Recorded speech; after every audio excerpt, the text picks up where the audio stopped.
Hello, and welcome to Season 2 of If Women Were Meant to Fly, the Sky Would Be Pink. Episode 10, Life Lessons. I'm Enid O'Toole. In this episode, I have another horrible few weeks as I battle more weather and aircraft technical issues. I have an argument with 2 storm cells, and I learn a valuable lesson when dealing with an attempted armed robbery.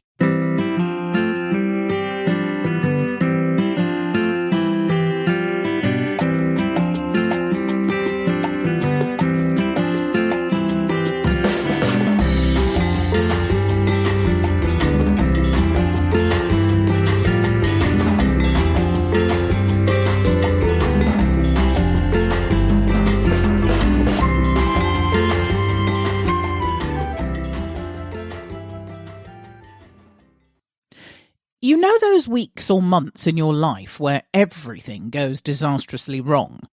When everything that you try to achieve seems to be unreachable? Well, I was definitely having one of those months, it seemed. The operation was busier than ever, and I don't think there was an airport in the country that we had not been to. It was the wet season, and it was proving to be a particularly challenging one. We were flying heavily for Coca-Cola this particular week, back and forth to Abuja, ferrying executives to a conference. On arrival early one morning for an 0700 AM departure, I checked in with the operations department to get ahead of the schedule for that day. We had 4 flights in total back and forth to Abuja. The day did not start well. I completed my walk-around checks of the aircraft, and this included checking the fuel state. Overnight, it was always the procedure to try and keep at least the main tanks full, and then, depending on your passenger load, you could elect to keep the auxiliary tanks empty or fill them up if you needed the extra fuel. I always took extra fuel with me if my payload allowed, as it gave me additional options over and above what was legally required. With the King Air, the fuel quantity is measured by a capacitance system which reads out the pounds of fuel on the left and right gauges. A switch between the gauges allows the pilot to monitor the main or the auxiliary fuel levels. On this occasion, I had ordered full tanks, both main and aux, on arriving that morning. Whilst checking the gauges that morning, though, I saw what I was used to seeing, and that would be my downfall. To this day, this one incident haunts me. Luckily for me, the chain of error was broken before it became an accident, and further checks resulted in catching the mistake. But not, however, before I made the same mistake again on the pre-start checklist phase, which required me to cross-check fuel quantity with the load sheet. It was only whilst waiting at the holding point, awaiting a takeoff clearance, that I rechecked the gauges and found that I had less than a quarter tank of fuel in the mains and no fuel in the auxiliary tanks. At first I thought we'd had a gauge failure, and then I realised what I'd done. Needless to say, we had to return to the ramp to refuel, and this was logged as it impacted and delayed my passengers. I self-reported to my chief pilot and underwent further training. Because this could happen to anyone, the checklist was changed to ensure that both pilots confirmed the fuel state. I had learnt a very valuable lesson, and it would never occur again. Interestingly, in 2019, an accident involving a King Air Beech 200 aircraft, the same as mine, in Canada was due to fuel starvation.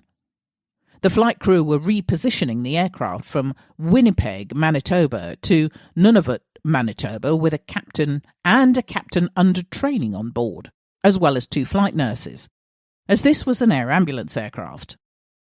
The captain under training realised that they needed to refuel the aircraft for the flight, having completed the fuel calculations as part of his planning, and he went in search of the refuelers, but he didn't find them. Resolving to do this a little later, as they were also waiting on a nurse to arrive, he continued his tasks. Needless to say, this element was forgotten, and in spite of checklist items relating to fuel checks and confirmation, fuel quantity was never cross-checked visually against the gauges. The chain of errors had begun with the refuelling delay and was followed by not carrying out visual confirmation, only verbal confirmation responses. Even in flight, the airmanship required was not carried out. The first the crew knew about it was approximately 1.5 hours after takeoff, when the left fuel pressure warning light illuminated, indicating low fuel. Like my own incident, familiarity breeds contempt. In the end, I was luckier than them, and they were lucky to survive, as the flight took place while still light and with fairly reasonable weather conditions, although deteriorating. They eventually crash-landed on a frozen lake, and the aircraft sustained substantial damage. Flight crews operate in a complex environment where there are multiple sources and types of information to monitor and keep track of. At the same time, human attention and the capacity to process information is limited. Pilots operating under conditions of high workload can become task-saturated and may channel their attention, concentrating on some tasks at the expense of others. In a time-critical situation, high workload can lead to human error or delayed decisions. The flight crew did not detect that there was insufficient fuel because the gauges had not been included in the periodic cockpit scans. Whilst my situation was a hard lesson to learn, it would have been much more serious if I had ignored further prompts and reminders as a result of our standard operating procedures and proceeded to get airborne. Throughout my life and career, I have always believed that you are continuously learning, no matter how familiar you think you are with a situation or task. From my perspective, if I wasn't learning something new or recognizing my mistakes, I wasn't moving forward. I still love learning and am always into some new hobby or topic, and I think not being ashamed of admitting mistakes is something that has stood me in good stead all of my life.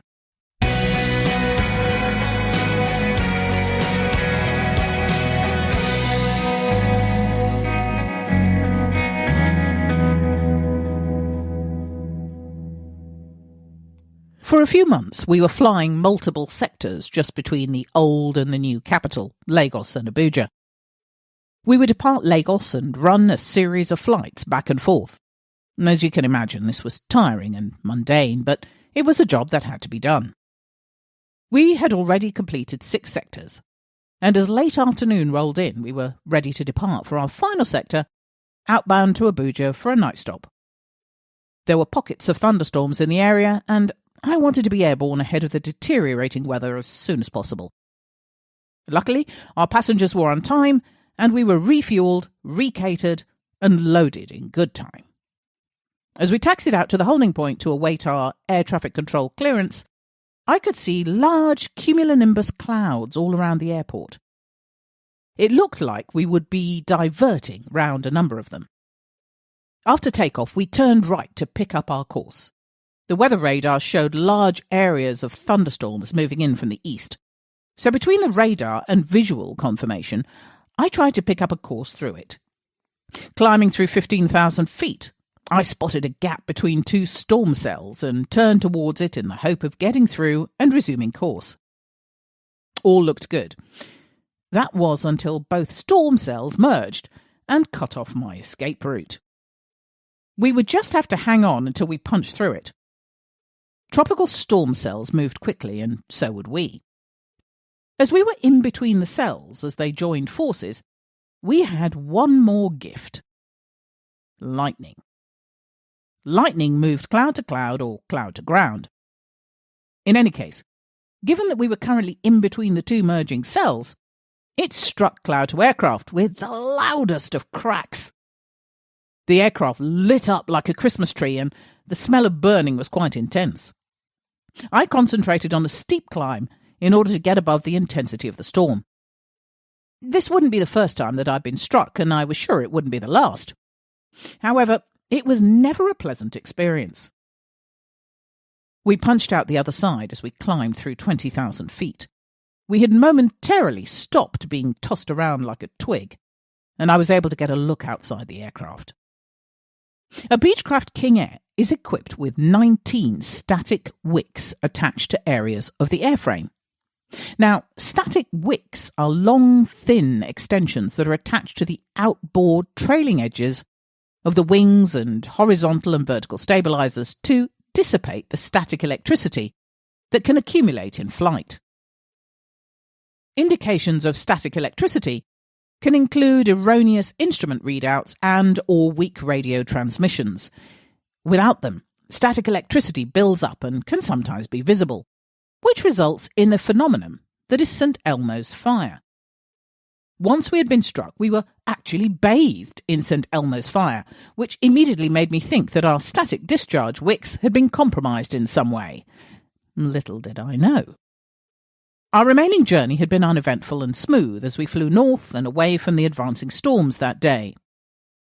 After landing and parking on the ramp, as I walked around examining the surfaces, I realised that all 19 static discharge wicks had been reduced to ash. This would necessitate a call to our maintenance department in Lagos, and the aircraft grounded, as no more than 3 can be damaged at any one time, according to our minimum equipment checklist. We ended up spending most of the next day on the ground, whilst our chief engineer took a commercial flight out to replace them all. He laughed as he walked towards the aircraft and said he had never had to replace a full set. I responded that I never did anything by halves. We flew back to Lagos that afternoon, after an eventful few days. I was looking forward to some well-earned rest. Life in Nigeria in the early 1990s was fraught with challenges. You were considered lucky if you had managed to escape the wide variety of daily threats to your very existence. Not many of us had, in reality. Lagos, like any big city in Africa, was a work in progress, and people flocked to the former capital in search of a better life and excitement. The downside to that was the high levels of traffic, people, pollution, and crime. We had for a long time lived with the spectre of crime nipping at our heels. My father used to own a double-barrel shotgun and would not be afraid to use it against burglars if necessary. You can imagine what I as a child thought of that, given his state of mind, and the persistent domestic abuse in my household. We had alarms and sirens as well, but as the years went by and the police force suffered from lack of funding and corruption, no one was going to come to your aid. The police were poorly armed, which often resulted in them being outgunned by armed robbery gangs. Car theft was rife. If you had a new and flashy car, it was a particular target, which is why I decided to drive a Volkswagen Jetta. A nice one, but nevertheless, a Jetta. There is, however, no accounting for stupidity. I have only ever once in my life come across a set of people who thought my Jetta was a Mercedes. Having had the most challenging of days, I arrived back home in my Jetta. And as I pulled up to my gate, I clocked a young man walking towards my car. I was always in a state of alert, having lived here for so long, and so I sensed this was not good. I have always been a fight, not flight person, even if the situation called for caution. This did, but I couldn't control my impulse. I got out of my car and advanced on this man. He was holding something under a cloth in his hand, and as I started to confront him, our gate security guard yelled that he had a gun. Instead of retreating, I quickened my pace towards him. I couldn't turn and run at this stage, or they would have had the upper hand, so I yelled at him in fury, something along the lines of, "Are you stupid?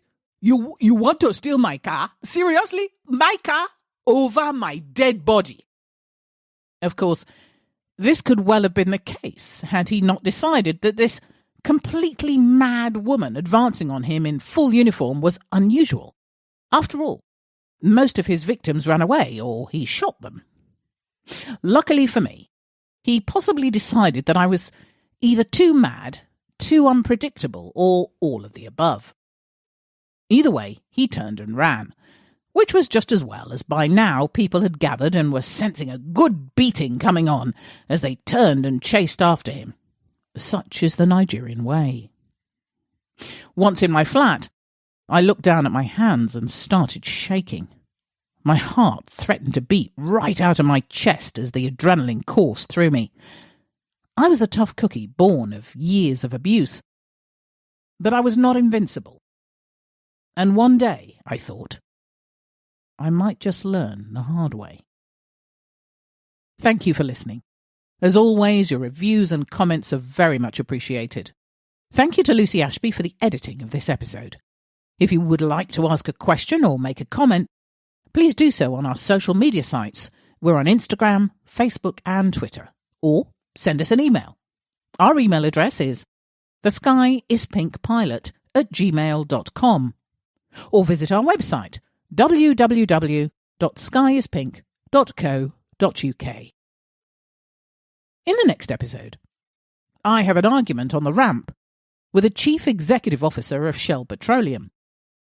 And I transport a recently deceased oilman out of Port Harcourt on his final journey home to the US.